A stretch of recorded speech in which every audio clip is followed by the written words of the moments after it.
Hello, everybody. My name is Rebecca Cardin. I'm the Air Monitoring and Research Coordinator for Physicians for Social Responsibility of Pennsylvania. I'm excited to welcome you to our webinar series, Go Touch Grass. Before we get started, I want to make sure that our audience members are aware of the closed caption option for this meeting. At the bottom of your Zoom window, you'll see three dots. If you click on that, you should be able to see two C's, and if you click on that, it'll enable closed captioning. So, what exactly is Go Touch Grass? Imagine, if you will, you're 10 years old. You wake up tomorrow morning and find that all of the green spaces in your area are made of plastic. What will you miss and miss out on the most?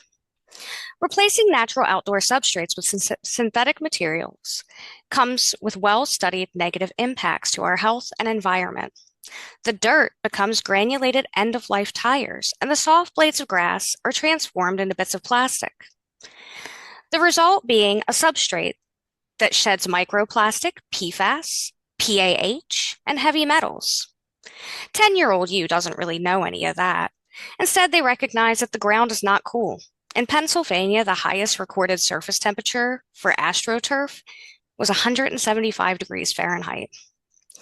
There's no bugs to observe. The smell of fresh grass is a mystery. And why would you trade one plastic surface for another? So, kids stay in. Our panelists are here today to highlight exactly what we stand to gain from interaction with natural plant life in urban environments. It's an honor to introduce you to our panelists who will take us on this journey. Dr. Diana Grigsby-Toussaint is one of the foremost experts on the health implications of developmental green space exposure. Joseph Saunders is a renowned wildlife photographer who exemplifies the ways that interaction with green spaces can enrich our lives.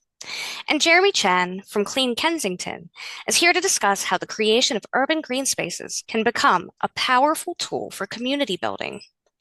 Please note that you can use the Q&A form linked in the chat to write down any questions you have for the panel. We will reserve these questions for the end of this session. Our first speaker today will be Dr. Diana Grigsby-Toussaint, who is an associate professor of behavioral and social sciences and epidemiology at Brown University School of Public Health. As a social epidemiologist, her research seeks to capture complex processes in food and social built environments to facilitate a better understanding of their influence on what has been coined the three pillars of health: diet, physical activity, and sleep. She is particularly interested in vulnerable or low income and racial ethnic populations across various stages of human development. Her work is grounded primarily in theoretical approaches from epidemiology, documenting determinants and distribution of risk in populations, nutrition, processes by which individuals obtain and utilize food, and geography, the role of place in shaping health risk. In addition to exploring non-communicable disease risk among vulnerable populations in the US, she is also exploring the impact of nutrition transition on health status in Ecuador and Uganda. Dr. Grigsby-Toussaint's research has been supported by the Robert Wood Johnson Foundation, the United States Department of Agriculture, and the National Science Foundation, and her work has been featured in the Huffington Post, the Dallas Morning News, and the Chicago Tribune. She currently serves as the Associate Editor for Sleep Health, BMC Public Health, and Frontiers in Public Health. It's a great honor to introduce you to Dr. Grigsby-Toussaint. Thank you so much for having me, and thank you for this invitation. And just so I ensure that I don't eat into the time of my fellow colleagues, my fellow panelists, I will go ahead and get started. So just a quick overview. Okay, I can't get my slides to move. But I wanted to start with just giving you a quick overview. I think the teacher in me, I can't get rid of that, right? I just want to say a little bit first about my philosophy, then a little bit of a green space and health, and then just talk more specifically about work that I'm doing on Project Green Space in Rhode Island, and then hopefully we'll move into discussion. So if you go back to some of the work of Hippocrates, he says, tell me what ails you, and I will tell you where you come from. So where do you live? What does your environment look like? And when we think about health in general, we see that when we think about the what impacts health, the social determinants of health, so socioeconomic factors, things like education, job status, community safety, that constitutes 40% of what actually impacts our health. The physical environment is 10%. And whether we have access to healthcare, that's only 20%. So we really need to be thinking about what are these other things that are critical for health. So why do we use green space as a tool for health equity? Here we can look at the health benefits of natural spaces, and this is looking at adults. There's some work that comes out of Spain. And for adults, the stress reduction, we see advantages in terms of life expectancy, general physical and mental health. And for children, we've seen some work looking at better attention capacity, concentration, better emotional and behavioral development, but then also coordination and balance. So there clearly are health benefits. There are some that we still need more work to do in terms of confirming, but this is what we're finding in the literature. So when we think about green space, we see, especially for children, I work with children, so a lot of my examples will be for children. Green space and blood pressure, where we found that there's been some work showing that children exposed to more green space have lower risk for stress, lower blood pressure in children and in adolescents. Here in Rhode Island, the other critical piece in terms of green spaces has to do with dealing with uh, the negative impacts of heat. So this is on the same day. These were community members that took thermometers and went to two neighborhoods in the city of Providence. On the right is a more socioeconomically stable community. You see lots of trees as you look down the street. And then on this side, in this other neighborhood, you have far fewer trees. And so as a consequence, you have the heat can then really stay in that asphalt. So on the same day in the same city, one neighborhood was 103 degrees Fahrenheit and the other was 93 degrees in the very same neighborhood. There's also been some great work looking at the housing projects at Robert Taylor Homes in Chicago, where there were identical high-rise buildings along. There's 3 Mile Carter in Chicago, and some of these homes had vegetation, others did not. And the definition of vegetation really was, very sparse. So it wasn't a study, but it just turns out that some of the members of the housing complex were closer to these trees. And even with those few trees, the mothers that had more access, that lived on the side that had more trees, actually were better able to cope with major life issues compared to mothers that did not. We also see some of the work that we do here looking just at tree canopy, for example, in one of the local cities, where you see the red really shows more, and these are schools. We're looking at green spaces around schools. So for some schools, you see like almost 0%, and then in other neighborhoods, 50%, where you see definitely certain neighborhoods tend to start doing much better, even though they're all in the same city. Most recently, some interesting work we've been doing has been looking at access to green space and then correlating that with the Rhode Island, so the equivalent of sort of student assessment or student accomplishment. And so based on these standardized tests. So for the state of Rhode Island, we found that the schools that have more green spaces, actually the kids in those schools have higher math and reading scores even after we've controlled for other factors. So the other reason green space is important is because we know that that's also part of the sustainable development goals.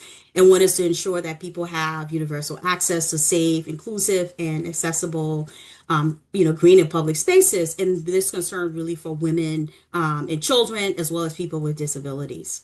So how can we equitably increase access to green space?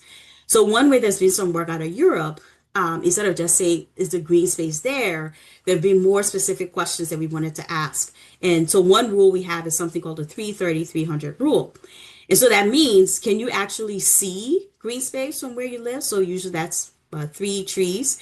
Is it in your immediate environment? So looking at what percentage of coverage you have, tree coverage, like tree canopy. And then can you get there? So if you live here, how close are you to a public space like a park, for example, with respect to green space? So it isn't enough to just say, well, there's some greenery or some shrubbery, but we want to see, can you actually see it based on where you live? So this is an example from Amsterdam, and a conceptual example where essentially they were really thinking about what to do with green space. And they first looked at what the green space looked like in the area and then plans for how to increase, the number of parks. And then tying that to population health, really looking at whether if they increase the green space, would they see more people being physically active? And this looks by age group because, of course, you would expect younger people to be more physically active, but typically compared to older people. But this is just one way that cities have thought about the importance of adding green space and then how to measure whether it's effective. So some of my G Space work, I have a project called Project Green Space. We work with elementary school children across the state of Rhode Island. And the idea is that if the kids engage in green space, we'll see a reduction in stress and increase in physical activity and increased exposure to light. And light is important just because that really helps to regulate your circadian rhythm. And ultimately, this improves your mental health, their sleep quality, and their sleep duration. So I won't go into detail with the aims, but just to say that we're very interested in how the kids utilize green space, whether it's associated with their mental health and well-being. And then there's an epigenetic piece that we have with the green space. So how does the green space get into their skin?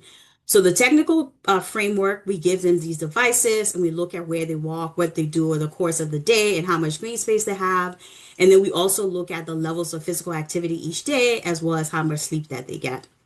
So these are just some of our recruitment materials, that we use in the community. We work with a coalition of schools, and then we also go to places that we expect to find kids. And luckily for me, I have two kids and one who now is old enough to be in this age range. So sometimes we'll go, whether it's going to the zoo or different places or the ice cream shop, for example, in terms of trying to recruit children. These are also some community events where we work with local groups in the area. There's one called Party for the Planet, and then we work with other groups such as we work with the Latin Expo. We work with the zoo. We work with some of the local parks. So we really try to ensure that we're in terms of the work that we do, that we are involving the community and that they're engaged in what we're doing. So some of the preliminary results, we recruited 223 children to our study. And so we have a total, so we have, the goal really is to get to 250, but we also have a longitudinal cohort. And the goal is actually to get to 50. These numbers have changed a little bit in the last 3 months. But at least we feel comfortable in terms of, ensuring that we definitely have data on the sample. So we have a longitudinal cohort, and the reason we have that is because we realize that, if we're only looking at children at one time during the year, for whatever reason, it could be maybe the child is having a bad week. Kids could be more physically active, say, in the spring compared to, say, late fall. So we have a cohort where we follow the kids at 3 time points so that we can actually capture the exposure to green space at different time points during the year. And so this just some characteristics of our population. We're very happy that we have close to 40% of our population is Latino, especially if you think about the makeup of Rhode Island. And again, more what we typically see in studies, we have more females compared to males. So just a summary in terms of how much sleep the kids get. They aren't going to bed when we want them to. So 9:30 is when they go to bed. They usually wake up a little after 7. And the recommendation from the National Sleep Foundation is that the kids are sleeping at least between 9 and 12 hours a night. But on average, we have kids sleeping a little more than 8 hours.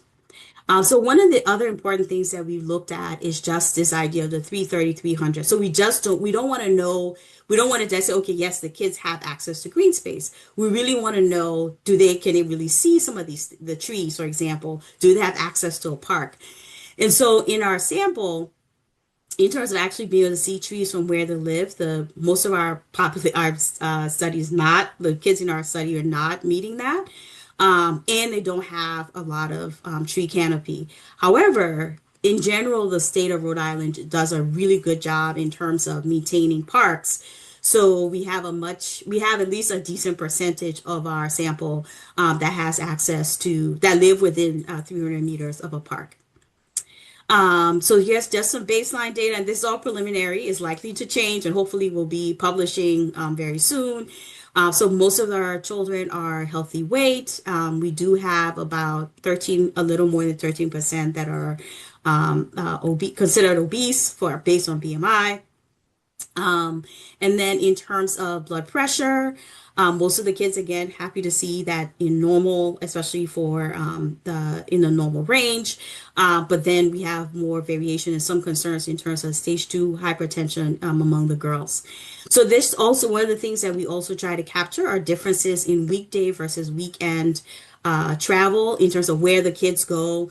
And we definitely see that they do a lot more over the weekend compared to the weekdays because they wear our devices for, they have to wear the devices for a week so that we get to see what happens during the week versus over the weekends.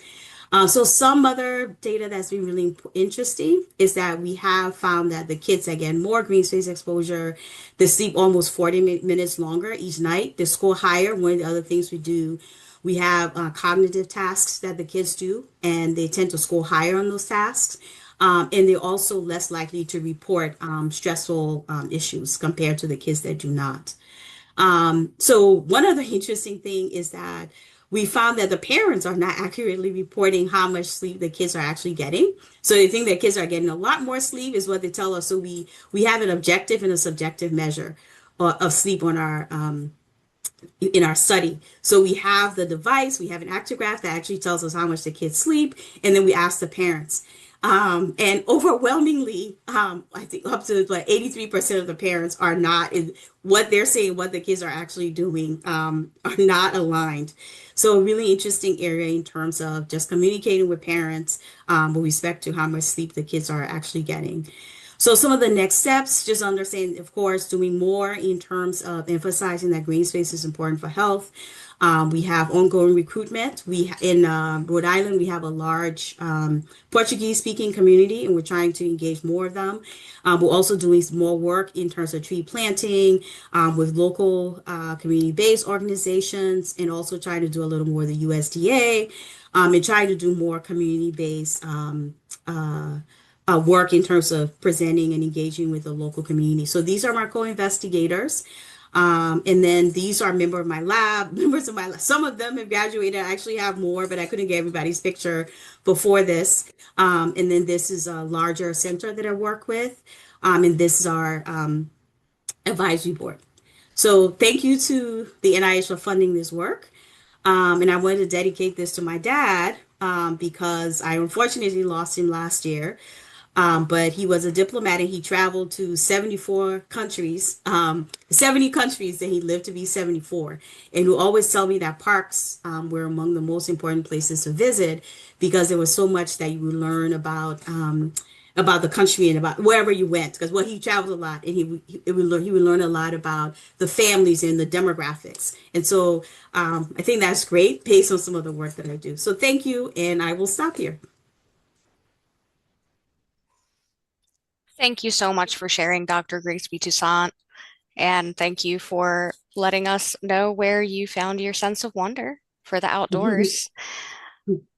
So our next speaker is Joseph Saunders. Joseph is a lifelong lover of nature and wildlife. As an adult, he became a wildlife photographer to document his experiences outdoors. His work has been featured in the Smithsonian, Audubon Magazine, Discover Wildlife, and Bloomberg Magazine. He has been a guest on the Ologies podcast. His photography has also been archived in the Yale's Peabody Museum of Natural History. A graduate of the University of Oklahoma with a degree in sociology, focused on inequality and systemic oppression. You can find him staring adoringly at the anterior median eyes of jumping spiders, narrowly avoiding snake bites, listening to the cacophony of amorous frogs and toads, or birding. Here to discuss the value of green spaces through the lens of an enthusiastic observer of nature, I am excited to introduce you to Joseph Saunders. Greetings, everyone. So, like Dr. Grisby, I'm going to try to get through this pretty quickly.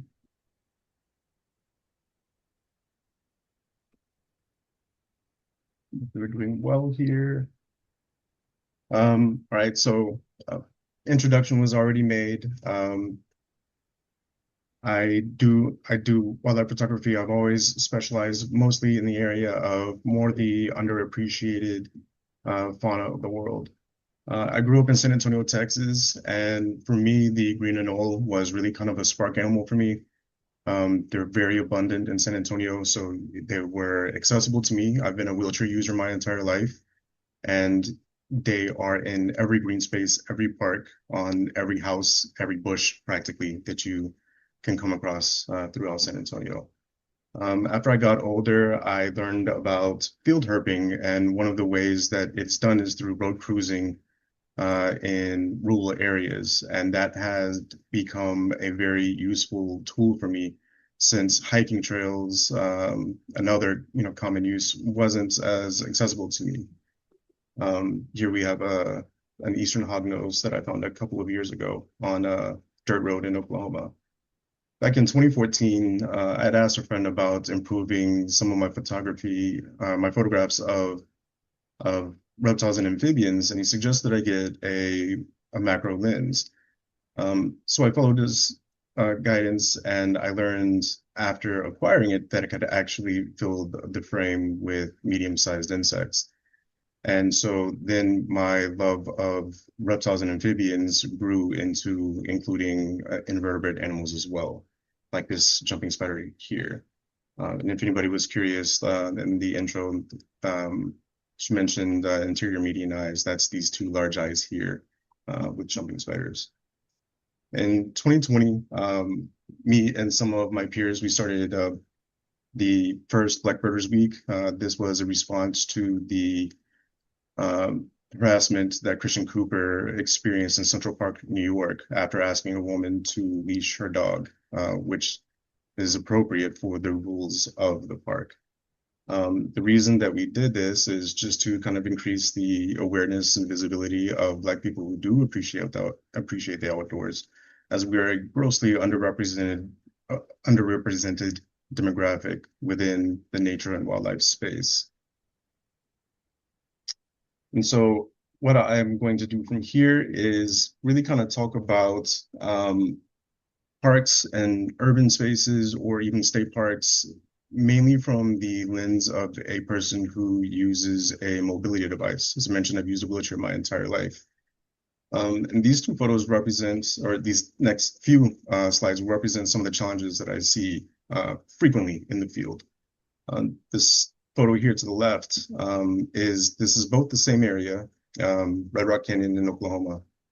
And this building back here is a bathroom. This sidewalk goes up close to it. But if you see here, this is nothing, this is just grass, and then it's a very steep incline.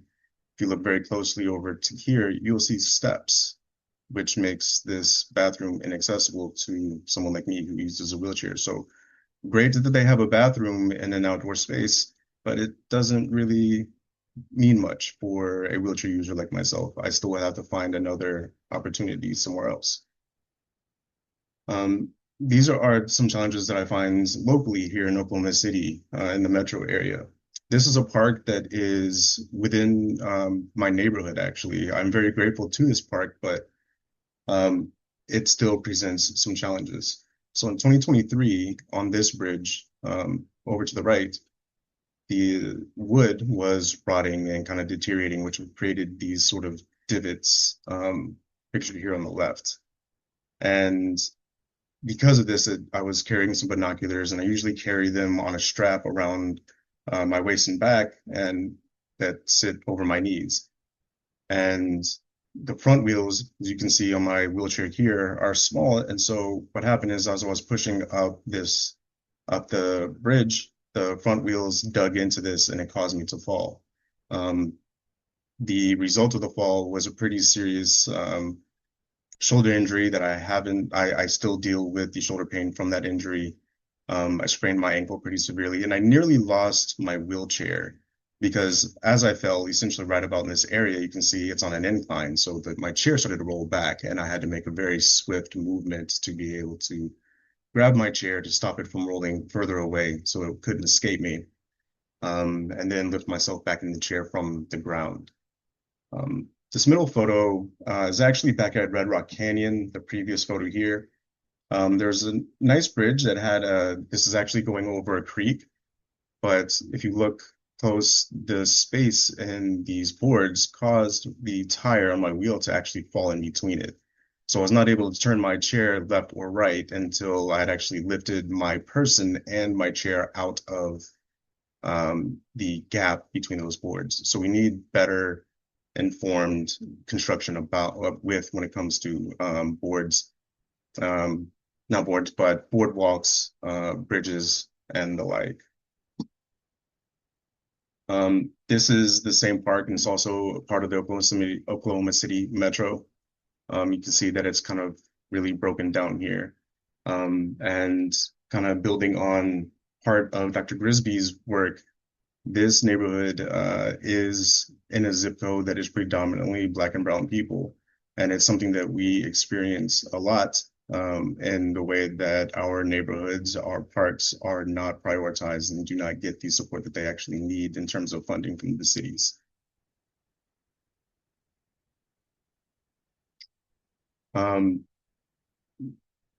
There are, of course, some wins, because without them, obviously, I wouldn't be taking photos of wildlife.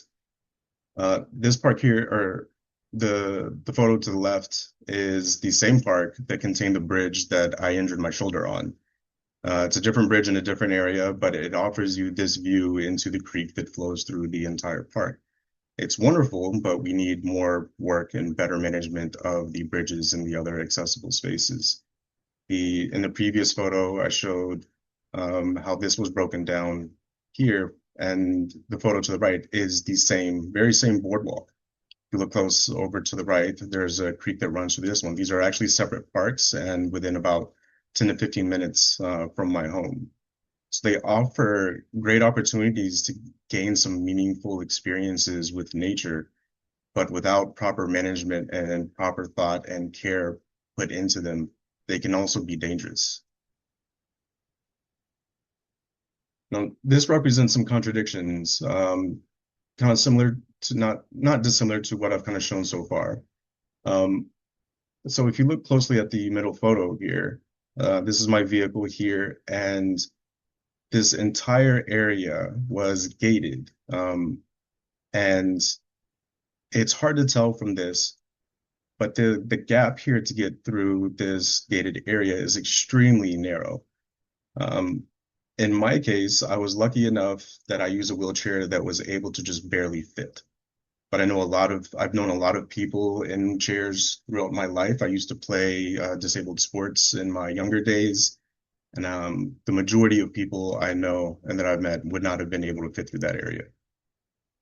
This area was about a 2-hour drive from my home, and I had heard about this boardwalk from some people, and so I wanted to go see it for myself. I had no idea about this gate at the time, and it was just by luck that I was able to fit through. Without that luck, essentially I would have made that 2-hour trip only to have to turn around and go home or figure out something else to do in the general area to have not completely lost that time. But because I was able to fit through and gain access to this boardwalk, I was able to get this photo of a great tree frog, which is unlike some of my other photos of great tree frogs, because I was actually able to see it in its habitat, actually on a tree, which was a wonderful experience compared to when I most commonly see them, which is during the breeding season in vernal pools.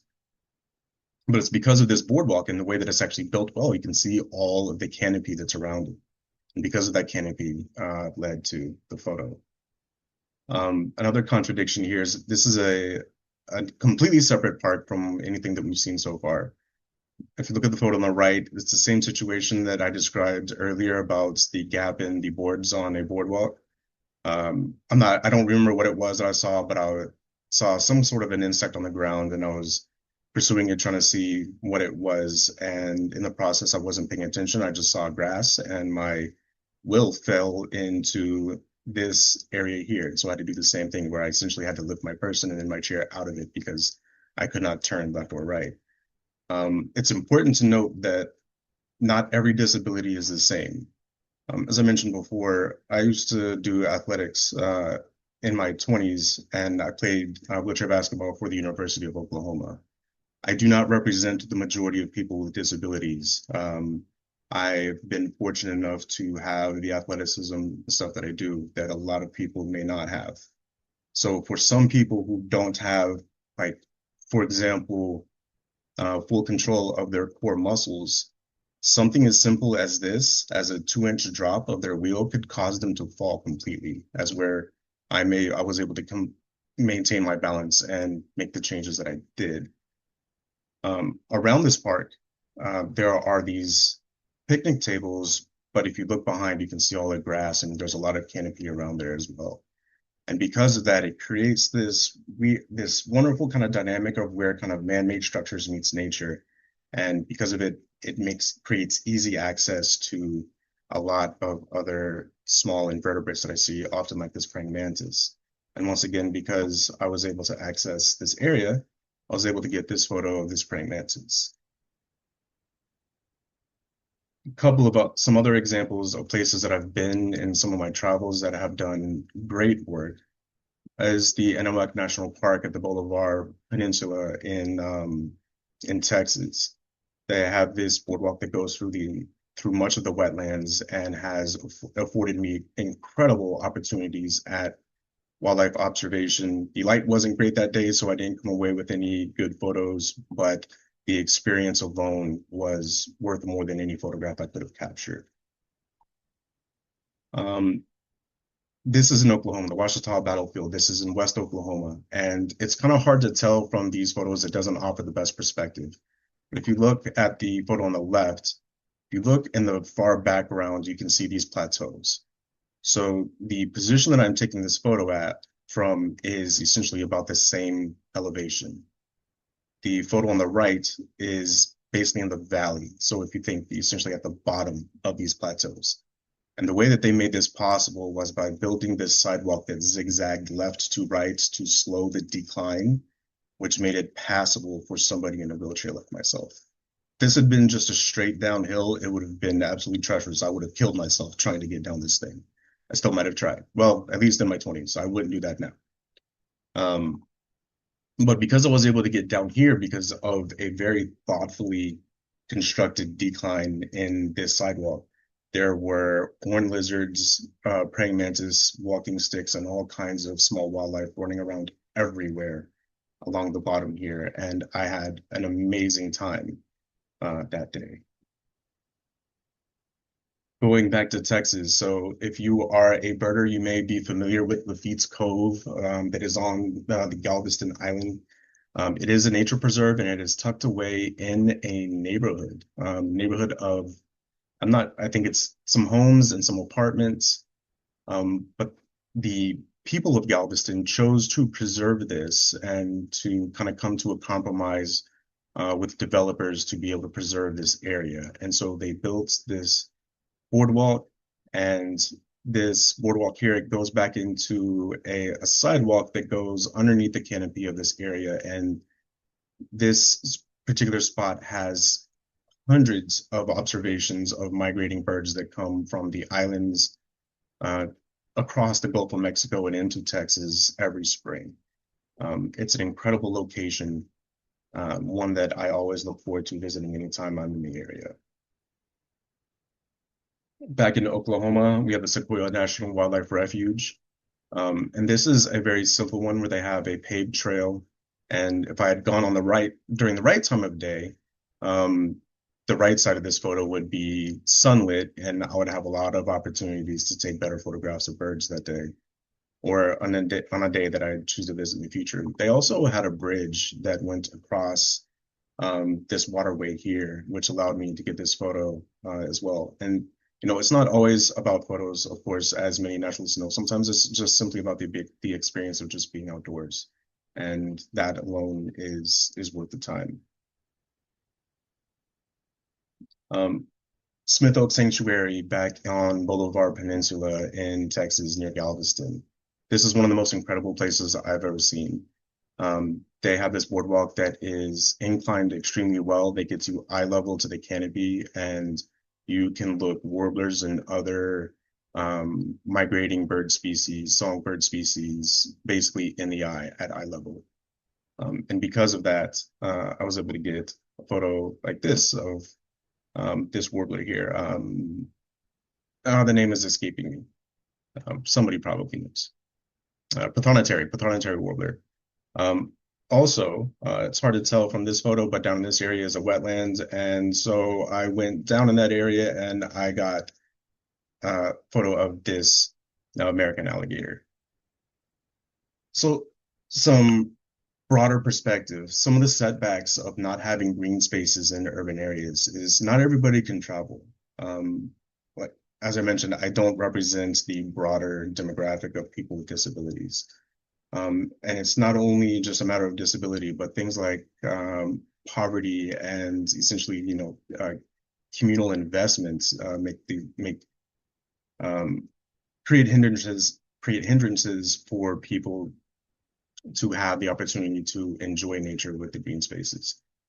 Even when people can travel, sometimes they choose not to, just because, as I've shown before, um, in one of my previous slides, even when you get there, you may not be able to actually access what it is that you drove that time to actually get there for. Some people with disabilities, especially if they have something like chronic pain or chronic fatigue, you never know when those symptoms are going to come up. So you don't always have the same social opportunity as other people to go outdoors with a group of people. So sometimes you need to have the chance to enjoy those outdoor spaces alone when you have good days. But we can't do that unless we actually invest in green spaces that are safe for people who have mobility devices who need more rest while they're outdoors. Some solutions, and these are very broad level solutions. I am not a city planner or a career person in any of these kinds of areas. I'm really just a naturalist. But some ideas that I've had, there's a lot of empty lots in various cities that could be turned into small native gardens that would invite all kinds of pollinating insects and just the enjoyment of the flowers themselves. If you planted certain trees and with a certain density at the right location, it would create microhabitats for birds, which would then continue to build on the ideas of natural gardens. These things benefit the overall community health, connection, pride in the community. But for that to work, we really need a grassroots effort, people from the community working for the community. As Dr. Grigsby mentioned in her presentation, as far as the difference in heat, if we actually just we create these green spaces, it makes a big difference. It creates better health and everything that she essentially already covered better than I can. And imagining a better future, a lot of cities haven't even completely embraced the idea of just turning off the lights of the skyscrapers during migration season. And so we have over 1 billion bird strikes, every year. But if we build these green spaces, we'll have a populace in these cities that will be much more compassionate toward these sorts of progressions to better improve our overall conservation efforts. We can create cities where the incentive isn't lawn care, and instead where the incentive and the desire is actually to create native gardens instead, which is overall better for the environment, it's better for our health, and it's just really a win-win situation. We'll only protect what we value.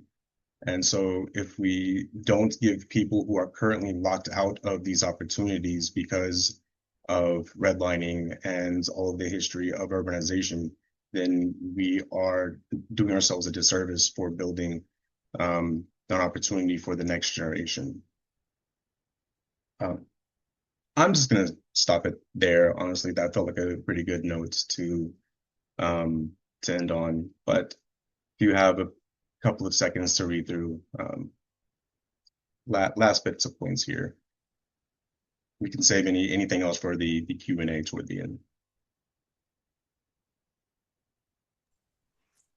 Thank you very much, Joseph. And thank you for taking the time to show us what we can miss that's right under our nose. Um, our final speaker today is going to be Jeremy Chen, and he's here to discuss his work, which emphasizes community building through bringing nature back to urban spaces.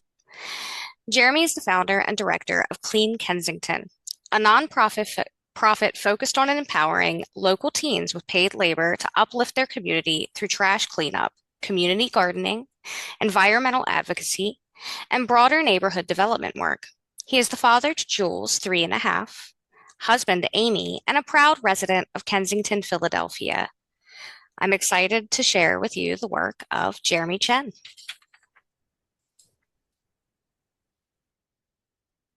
Let's see. How's that? Everybody see that okay? Looks good. All right. Yeah, thank you so much for those amazing presentations. It's very inspirational, and I'm humbled to be part of this group. Yeah, I love all of what's shared. I love that I get to go third, so I can be like what they said with a lot of those things. And I guess my emphasis would be that we need to take all of those things and really be thinking about the next generation, right? Yeah, in many ways, I think that sort of just combining what they both shared, and then we're just practically trying to embody that. Clean Kensington, this is our makeshift logo that I made on my phone with one of those like apps, paint app type things, but it's actually the green and the yellow, the green and the red, sorry, are actually from cana plants, and we that was kind of one of our first projects. We in greening, but we live in Kensington in Philadelphia, which is really globally infamous.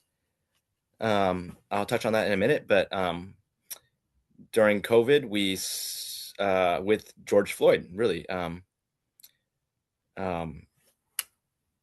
yeah, the trash trucks were busy taking care of downtown during the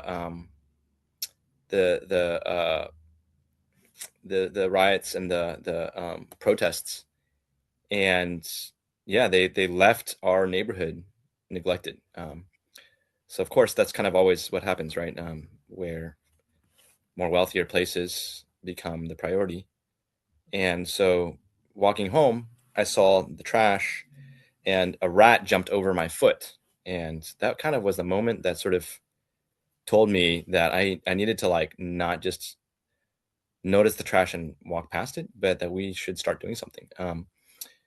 You know, COVID, we're sort of feeling disempowered and everybody's indoors. George Floyd, and this felt like a way to just sort of, you know, you mask up and go outside and start picking up trash, cleaning up. And so that's what we started doing. And, you know, one of the drug dealers handed me $90 cash and said, pay for teens to have pizza, you know. And that's kind of where the idea for Clean Kensington started, to create economic opportunities in the community, for young people to rebuild their community, and green the community. And so, yeah, one of the early projects was just these cana plants. We found that they multiply really easily. They're very resilient. With little care, they kind of just create a color pop. And that's kind of where the logo idea came from. Yeah, I mean, our neighborhood, Kensington, is basically the subject of really globally this kind of gawking poverty porn type of thing, right? This was just the name of a New York Times article written, right? The Walmart of heroin. And yeah, I definitely have people that have asked me from other countries, you know, oh, I've watched YouTube videos about your neighborhood, you know, and but we're very familiar with that kind of perception of the area. People think of it as like, a zombie land, right? Like The Walking Dead or whatever. But we have a different perspective on our community. We live up here in Upper Kensington. We were able to host recently with our teenagers a community event, um, and teaching the principles of asset-based community development, and sort of cataloging all the assets in our community rather than only focusing on the negatives, the trash, the drugs, the blight, all of it, violence. And it was a really inspirational moment. More than 140 people showed up in this room. I believe it was probably one of the biggest community meetings that we've seen in our community, and it was teen run, um, and so it was a beautiful moment. And yeah, largely this kind of momentum shaped by the teens that we've since COVID been able to accumulate, in paying them well to fix up our community. Um, yeah, here's that meeting, and yeah, for the rest of the presentation, I just kind of chose to take some words, that I think characterizes our organization, and one of them is just helping our neighborhood dream. Um, I don't have to kind of enumerate all of the things about redlining or the racial injustice or economic injustice and all those things that have caused our neighborhood to be perceived the way it is, and for people to feel about it the way they feel about it. But it's just really encouraging to be able to participate in dreaming for our community, and stoking some of that imagination at this kind of meeting. Yeah. We collaborate with many organizations in our community, and usually we just sort of volunteer our efforts. We pay our teens and show up for other organizations, to help with their efforts.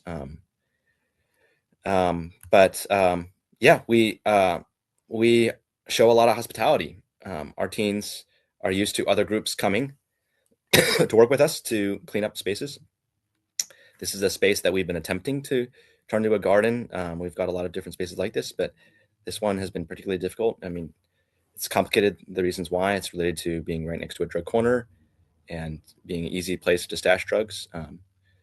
But it's been one that we're attempting to rehabilitate, and it's one that's been a little bit more difficult. But this is a group from Princeton University. Um, um, so yeah, I find that our students have been great hosts to people that, for understandable reasons, are intrigued about the neighborhood and want to come check it out. Yeah. We host annual, or more than twice a year, garden parties. And this is behind the celebration word. We have it's a beautiful garden. I wish I included a picture of it. That is one of our sort of staple gardens that is also where we grow a lot of vegetables out of. But in many ways, it prevented the drugs from shifting to the end of this end of the block, on Hilton Street. And yeah, it's just a beautiful space, and neighbors are involved, and I find so much pride in the fact that the teens are involved in this space. We pay our teens $18 or more an hour, and I'm very proud of that, because I think all these things are linked together, like kind of economic injustice and environmental injustice and social injustice, racial injustice. They're all linked together. So we put our money where our mouth is. Because of that reason, I have to hustle to find money to pay young people, but I find it worth it. I think that's what we should do, especially as our broader economy gets harder and harder. And they should be paid well, because they're transforming spaces that are crazy. This was a dumping ground that I wish I didn't include the prior picture, but you can just try to imagine trash everywhere. And this was 1 year ago during their spring break. They transformed this whole lot. They fenced it off, turned it into a garden, gave it back to neighbors, and now that is an active garden that neighbors are taking care of. And yeah, they were really hype about it because they found a gun in there that they had turned over to the police. But it was just a beautiful moment to see we can reclaim things for our community and have a lot of fun in the process. And just the spiders that they're encountering and the wildlife encountering in the process is just beautiful. Yeah, this is one teenager who's now post high school, still involved with us, but yeah, trying to figure out what's next for themselves. And yeah, I mean, you're growing green things, but you're also trying to grow people at the same time, right?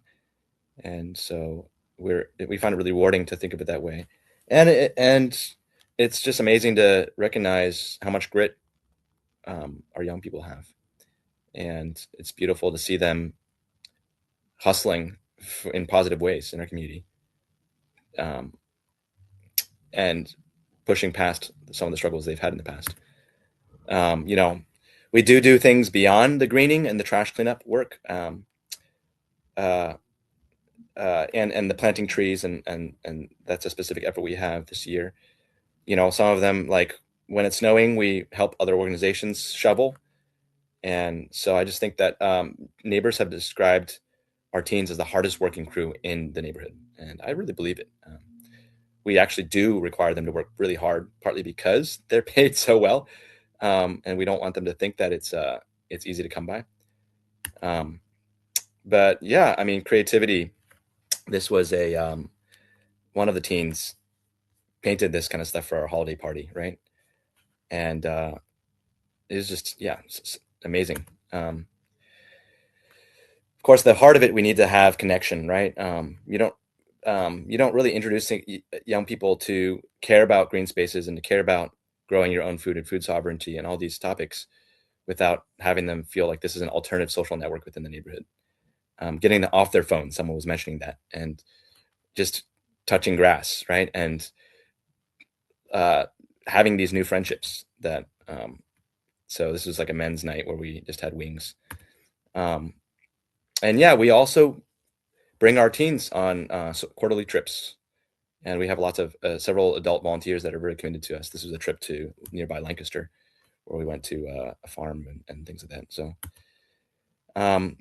the teens help with the kids in the neighborhood. We this is an annual game, end of summer competition.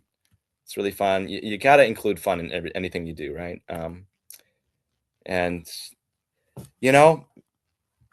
part of the greening is turning to beauty. These are some dahlias that we grew last year. Emerald is my assistant director. Jose on the right is a board member that I met through cleaning up trash in the community.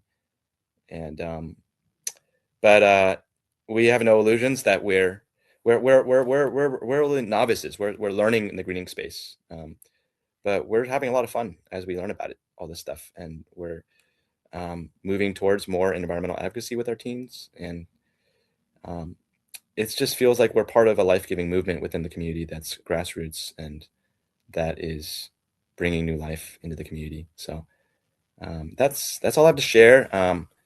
I'm once again just really thankful for the opportunity to share about what we're doing here, and it's just amazing all of the things that my fellow panelists had to share. Thank you so much.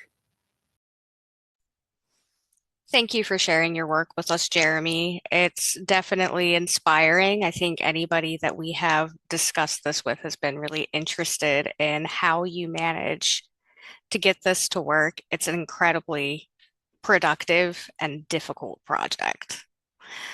Now that everybody has had the opportunity to present, I wanted to go ahead and open up to questions that we received through the chat. So let's start with you, Jeremy. Are the teens trained to deal with drug paraphernalia when they find things during cleanup? Yes, yeah, we have to make sure that of course, it is dangerous to, and the reality is, it's everywhere. I mean, I'm not going to get into the politics of these things because it's very complicated, uh, but I found needles in the planters in front of my house, and right in front of my steps. And, I have a 3.5-year-old. So part of the work in doing this is it is a way that we feel that we're empowering ourselves in our community to not feel like, well, as we wait for politicians and wait for people to figure out the solutions to this opioid crisis that was created by the financial interests of pharmaceutical, big pharmaceuticals. Instead of just throwing our hands up, like, what do we do about it? We're just trying to do our small part to push back and create havens of possibility in our community. So, but yeah, those are real challenges. But it's not a challenge that neighbors aren't familiar with. They walk outside and it's honestly drug paraphernalia and human waste, right on all our sidewalks, because that's that's what's around. So but we are getting to create the opposite, right? And yeah, it's amazing that we get to do that. Thank you for explaining that. I think a lot of people probably don't realize that it's pretty normal to encounter those things, and it's wonderful to teach the kids that there's an opportunity to do something about it and safely. Um, so Dr. Grigsby, I had a question that was for you next, and that is, have you researched or looked into any other states, southern versus northern states, or mostly have you worked in Rhode Island at this time? So I actually only moved to Rhode Island. I think we've been here 6 years now. Before that, I was in the Midwest. And that's why I had started to do some green space work. Um, and I will say that one of the reasons that I became interested in green space is because my younger son, my older child, my son, I noticed would sleep better when I took him to like this park that had like a lot of art in it and he would run all around. And I was like, I think, sometimes people say me search is research. And so I observed that. And so I actually started looking at green spaces when I was in Illinois. So that's where I started doing a lot of my work. But some of the research I do looks at green space across the US. I use like large databases that will look at access to green space across the US. But since I am in the Northeast, most of my work has focused, at least in terms of actually going into the community, has focused on Rhode Island. But there are other great states that are doing wonderful work. I think we've been really fortunate in Rhode Island because at the state level, we have people that are very committed to actually planting trees. At the city level, I work quite a bit with some of our urban, foresters or like the local parks department. And they're very committed to increasing green spaces. I worked with there's a local organization here in Providence that does tree planting, but they're very careful because communities are very concerned about green gentrification. And so they work really, they're very intentional about how they do their work in terms of ensuring that, green gentrification will not become an issue for the communities that they work with and taking their own time, ensuring that people are not then going to be concerned about seeing like their rents increase. So some of and I've gone to some community meetings where people have told me, why are you talking about green space? If there's more green space that comes to my neighborhood, I probably won't be able to live here anymore. So those are things that are really important. So a lot of the work I do is like I take all these data sets and I play with them, but actually going out into the community has really taught me just so much more in terms of studying green space and really thinking about access to it and how it benefits people. Thank you for sharing. I did have another question from the audience for you, Dr. Grigsby-Toussaint, and that is, how can community members get engaged in changing their environment, and how can advocacy groups support the movement from impermeable and synthetic surfaces to permeable and natural surfaces. So, how can people get involved in the movement to restore green spaces with natural plant life? So I will say one of the challenges with green spaces in terms of making changes, like, in a neighborhood or what have you, is that a lot of times that depends on, the municipality. So it isn't necessarily like just a community, the community can't always just say, okay, this is what we want to do and do it. They usually have to get different permissions in terms of being able to actually to add green space. And also the laws that sort of, shape what people can or cannot do vary from one state to the next and from one city to the next. So there are some cities, for example. So one of the interesting things we have in Rhode Island is called it's called a health equity zone. And they actually represent the different cities that we have in Rhode Island based on whatever major concern they might have. And there are several of our health equity zones that have been concerned about green space. But the health equity zones were actually started by our Department of Health. And so they get some funding from the Department of Health to be able to support that work. So I think that sadly, um, one issue has to do with the fact that it isn't as simple in terms of being able to do some of this on your own. So for me, honestly, Jeremy's presentation was very inspiring to me, but there are also different ways that people can think about, oh, thank you, this person said it. So one thing we've done in our work is because we work with all the schools, they've been very interested in how do we get greener schoolyards. So one thing that we did is that we created a guide for the schools, looking at simple, low-cost materials that people can use that schools can use to green their yards. So that, it isn't going to be maybe something you might see in a school that has more resources, but we really try to work, put together a guide if that person is interested, at least for schools, to really think about, well, what are some things you can do in the school environment in terms of, getting rid of making sure that you have more greenery in your school. So we did do that. There are some national organizations, so like the Trust for Public Land, they really have you try to track sort of, parks, how close people live to parks. There are also there are organizations that encourage you to go outdoors. There are organizations that will track access to green spaces, but there are very few. Well, the USDA actually might have a database, but one of the challenges we have is that usually we have to go out and sort of cobble together several different things to be able to do it. There was a great data set from the government around equity and looking when the green space, there's also a tree equity. There was a tree equity database put together by an organization called American Forests, but it wasn't across the entire US. Rhode Island happened to be one of the states that they were working in. So there are a lot of the work is sort of, it depends on where you live and sort of whether there's political support for what you're trying to do. But it isn't always consistent, unfortunately.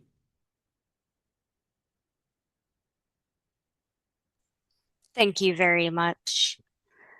Our next question is for Joseph, and that is if there is something that fellow explorers see, like a construction or maintenance failure that can limit access or even place people in danger, is there a way that that can be reported? Who could you report that to?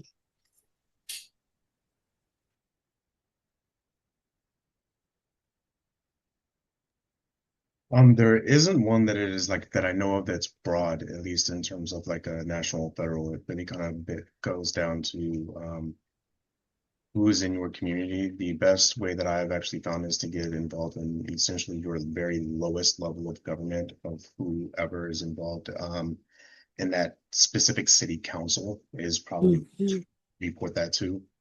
Um, like using myself as an example, the injury that I incurred from that bridge and the rotting wood on it. It wasn't until this year that I actually finally have a pathway to possibly getting some improvement with that.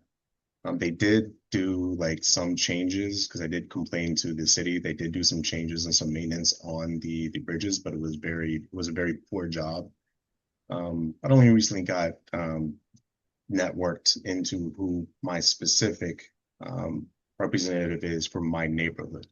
That's where I would drill down to is who is the representative for that neighborhood and get that name of that person. If you have to go to the city council to get the name of that person, and then go through them directly. Because if you try to go to essentially even the city council, you never know who if it's actually going to meet the person who can actually do something about it or who can speak up on behalf of the residents.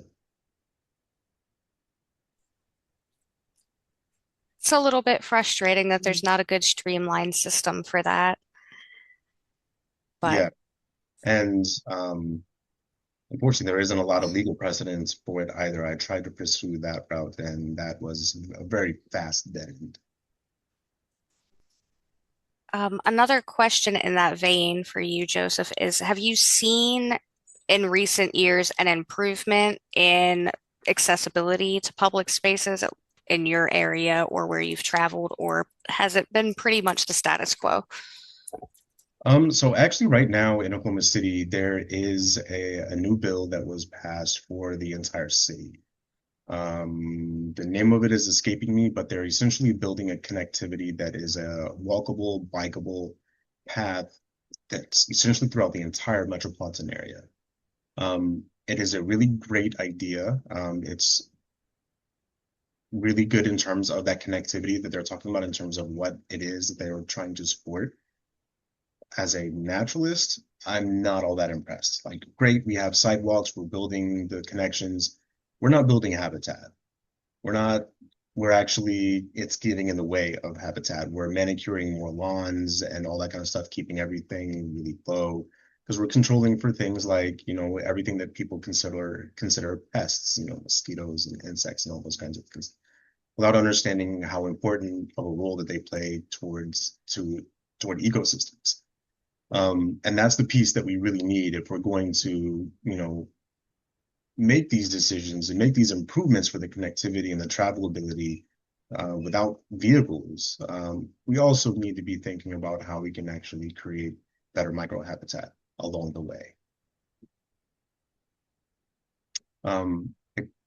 If I may, I saw Chris's question regarding the ADA. So the ADA is a tricky thing when it comes to the outdoors, really in general. So if you're building something new, then you have to follow ADA guidelines.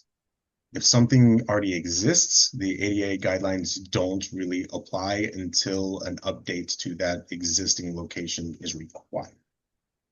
So unless something is really completely like broken down to the point where it has to be rebuilt, then they have to follow the ADA guidelines. However, even within the ADA guidelines, a lot of them they skirt a lot of the specifics. So it's like so they rebuilt portions of the bridges, but not in a way that actually made it safer. Even though it technically follows the ADA guidelines. It really needs a lot more participation between local governments and people with disabilities, or at least people with a good relationship with people with disabilities who can speak intelligently on their behalf.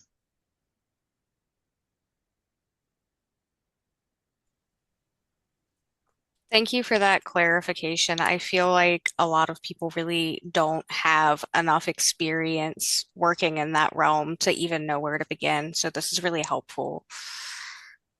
Um, I have another question for Jeremy here, and that is, has the municipality invested in your work or given any attention to your work? Yeah, I tried to answer it on the Q&A portion, but yeah, we have to, like I tried to say, we tried to hustle. We have to hustle for funds. Writing a lot of grants. Our work is anti-violence, in that some of the young people connected to us would otherwise have, and by their own admission, be involved in other things that would lead them down negative paths. And so, whether it's not anti-violence work or environmental justice grants, there's two churches that give us some money. There are some individuals, but yeah, we would love to receive more funds. I think, but I'm proud of being able to show the young people, like, we're really in it with you guys, and we're hustling to find these funds. And so you guys are hustling hard with us. It's a group effort. Um, but yeah, and I think that because we're a hustling crew in the community, a lot of people are really intrigued by this group, and I really think that that's been great, so that we can do some things without funds, right? Like having organizations that want to partner with volunteer their times, or individuals that are willing to, like, teach things, right? Like Joseph, if Joseph were local, I'd be like, Joseph, you got to connect with our teens, because some of them are really interested in photography, but or like teaching welding or carpentry skills that we've used in the community. Definitely have horticultural partners that are teaching a lot to our teens. We have a weekly group that we attend to learn a lot about horticulture. So, and environmental justice organizations that are collaborating with us as well. So it's not everything's about money, right? But yes, we have to pay these teens, and so that money we have to make sure we find it. So yeah. I think you bring a really interesting perspective in showing that you're kind of grinding alongside the kids. I hadn't thought of it that way, but it makes a lot of sense how it would really solidify rapport. So I have, instead of holding everybody hostage all night, because I'm sure we could all ask you guys a million questions, I have a question that's for all of you from me. And that is, you can make everybody in your audience today consume one piece of media that you think is critically important, either to understand your work, to understand the world. What do you think is important? It could be music, it can be a book, it can be a movie. Tell me, what do you think everybody should watch or listen to or read?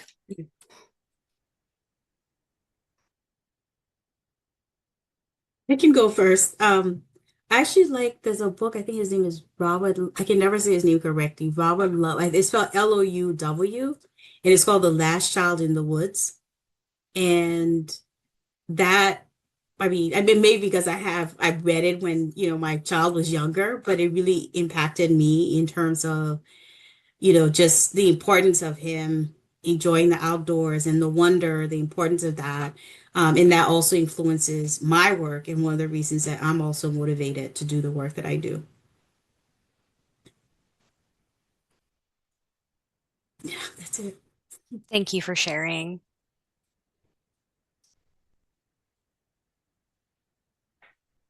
I stumped everybody except for you. I never am good with these questions. That's like, what's the one, but yeah, I I've definitely been informed. I guess this will show a little bit of my cards here. I've definitely been informed by conversations that have to do with, like, tying together race and capitalism. And this racial capitalism is like a term that people use. Mm. You don't have to be a Black Marxist to subscribe to, or to learn from those ideas. You can be, but it did kind of originate from the Black Marxist tradition, Black radical tradition. But I find recognizing how a profit motive tends to neglect, sort of ends up creating racialized realities, but that also then leads to the reality that our neighborhood has 6% tree canopy, to what Deanna was talking about, and then the wealthy white neighborhood has 60% tree canopy, right? You know, that's, you could trot out the numbers and do all this sophisticated analysis, but you know, so just for us, it's really important to be an alternative, to do something different that's not greed driven within our community. So yeah.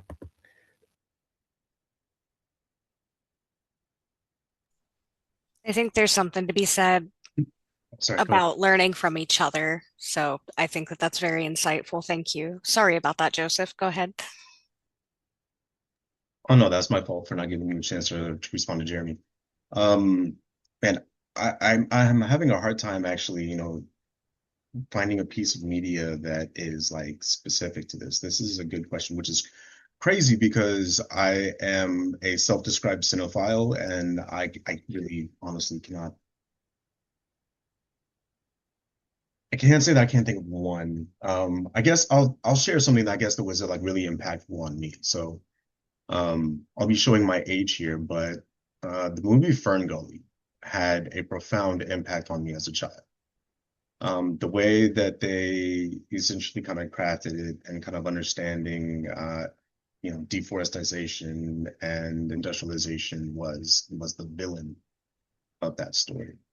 Um, really, really, it left an impact on my young self.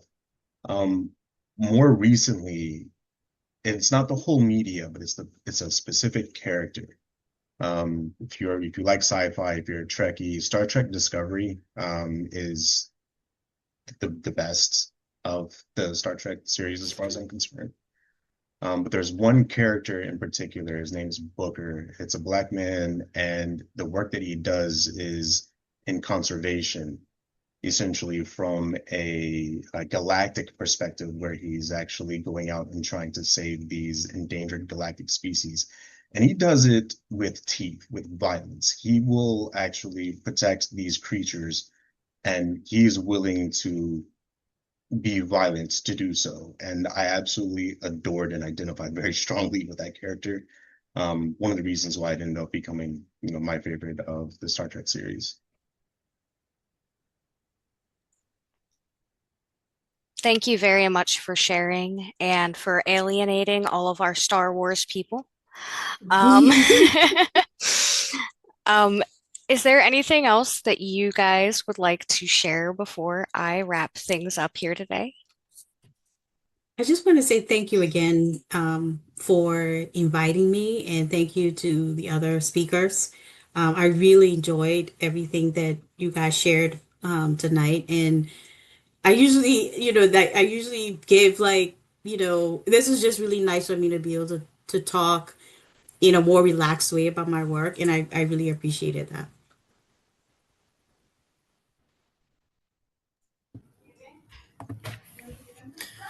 Yeah, it's really cool to connect to this group, and I hope that others can be inspired.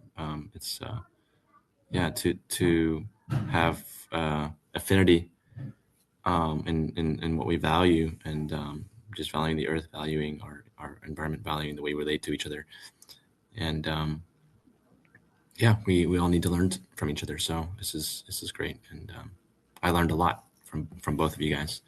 I'll probably make sure I get some of your research, Deanna, to cite it. And those photos are like, I just got to scroll through all of your photos. Just Um, so similar sentiment. I'm grateful to be here with you guys. I too learned quite a bit myself from the both of you, Dr. Grigsby and Jeremy. I have tons of questions for either of you if you're willing after the fact, because can actually, I don't know, help me even just kind of complete my own thoughts and vision when it comes to this work.